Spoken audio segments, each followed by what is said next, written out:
Once upon a time, there was a little fat, comfortable grey squirrel called Timmy Tiptoes. He had a nest thatched with leaves in the top of a tall tree, and he had a little squirrel wife called Goody. Timmy Tiptoes sat out enjoying the breeze.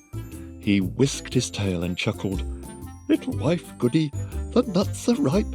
We must lay up a store for winter and spring." Goody Tiptoes was busy pushing moss under the thatch. "The nest is so snug, we shall be sound asleep all winter. Then we shall wake up all the thinner when there was nothing to eat in springtime," replied prudent Timothy. When Timmy and Goody Tiptoes came to the nut thicket, they found other squirrels were there already. Timmy took off his jacket and hung it on a twig. They worked away quietly by themselves. Every day they made several journeys and picked quantities of nuts. They carried them away in bags and stored them in several hollow stumps near the tree where they had built their nest. When these stumps were full, they began to empty the bags into a hole high up a tree that had belonged to a woodpecker. The nuts rattled down, down, down inside. "How shall you ever get them out again? It's like a money box," said Goody. "I shall be much thinner before springtime, my love," said Timmy Tiptoes, peeping into the hole. They did collect quantities because they did not lose them. Squirrels who bury their nuts in the ground lose more than half because they cannot remember the place. The most forgetful squirrel in the wood was called Silvertail. He began to dig, and he could not remember. And then he dug again and found some nuts that did not belong to him, and there was a fight. And other squirrels began to dig. The whole wood was in a commotion.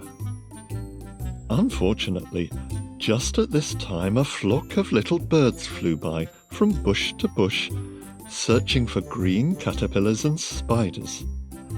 There were several sorts of little birds, twittering different songs. The first one sang, "Who's been digging up my nuts? Who's been digging up my nuts?" And another sang, "Little bit of bread and no cheese, little bit of bread and no cheese." The squirrels followed and listened. The first little bird flew into the bush where Timmy and Goody Tiptoes were quietly tying up their bags, and it sang, "Who's been digging up my nuts? Who's been digging up my nuts?"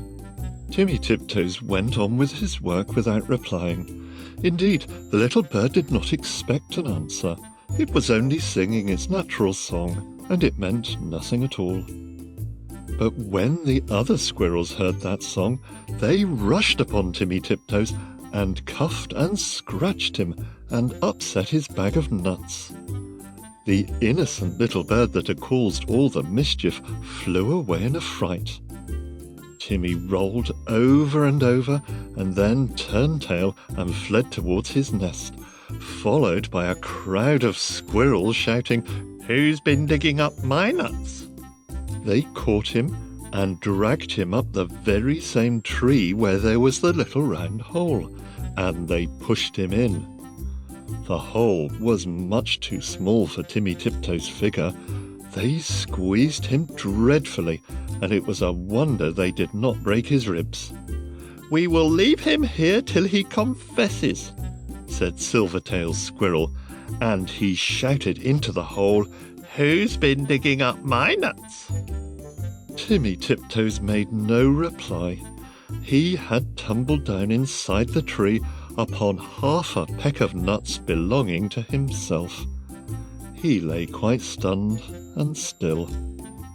Goody Tiptoes picked up the nut bags and went home.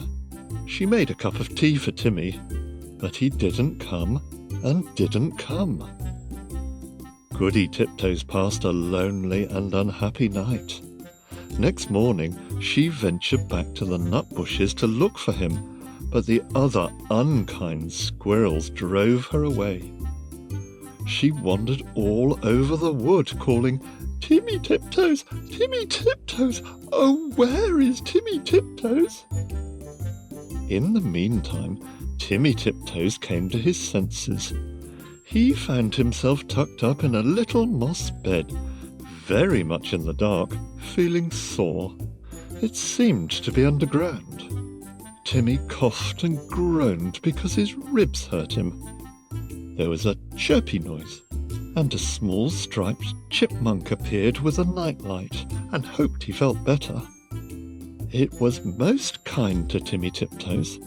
It lent him its nightcap, and the house was full of provisions.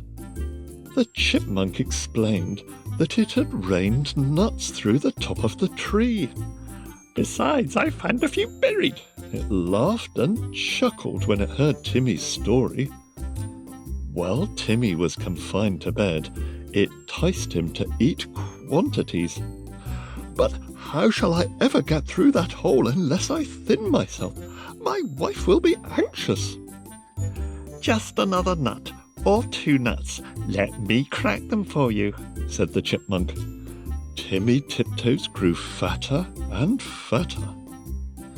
Now Goody Tiptoes had set to work again by herself. She did not put any more nuts into the woodpecker's hole because she had always doubted how they could be got out again. She hid them under a tree root. They rattled down, down, down. Once, when Goody emptied an extra big bagful, there was a decided squeak. And next time Goody brought another bagful, a little striped chipmunk scrambled out in a hurry. "It is getting perfectly full up downstairs. The sitting room is full, and they are rolling along the passage. And my husband, Chippy Hackey, has run away and left me. What is the explanation of these showers of nuts?" "I'm sure I beg your pardon. I did not know that anybody lived here," said Mrs. Goody Tiptoes. "But where is Chippy Hackey? My husband, Timmy Tiptoes, has run away too." "I know where Chippy is. A little bird told me," said Mrs. Chippy Hackey. She led the way to the woodpecker's tree, and they listened at the hole. Down below there was a noise of nutcrackers, and a fat squirrel voice and a thin squirrel voice were singing together, "My little old man and I fell out. How shall we bring this matter about? Bring it about as well as you can, and get you gone, you little old man." "You could squeeze in through that little round hole," said Goody Tiptoes. "Yes, I could," said Little Chipmunk, "but my husband, Chippy Hackey, bites."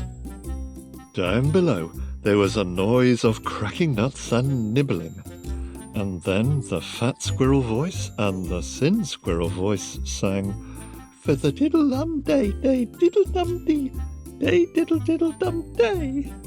Then Goody peeped in at the hole and called down, "Timmy Tiptoes! Oh, fie, Timmy Tiptoes!"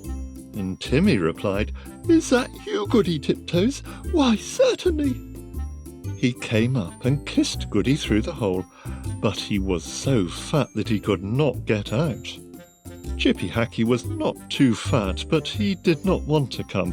He stayed down below and chuckled. And so it went on for a fortnight, till a big wind blew off the top of the tree and opened up the hole and let in the rain. Then Timmy Tiptoes came out and went home with an umbrella. But Chippy Hackey continued to camp out for another week, though it was uncomfortable. At last a large bear came walking through the wood. Perhaps he was also looking for nuts. He seemed to be sniffing around. Chippy Hackey went home in a hurry. And when Chippy Hackey got home, he found he had caught a cold in his head, and he was more uncomfortable still. And now Timmy and Goody Tiptoes keep their nut store fastened up with a little padlock. And whenever that little bird sees the chipmunk, he sings, "Who's been digging up my nuts? Who's been digging up my nuts?" But nobody ever answers.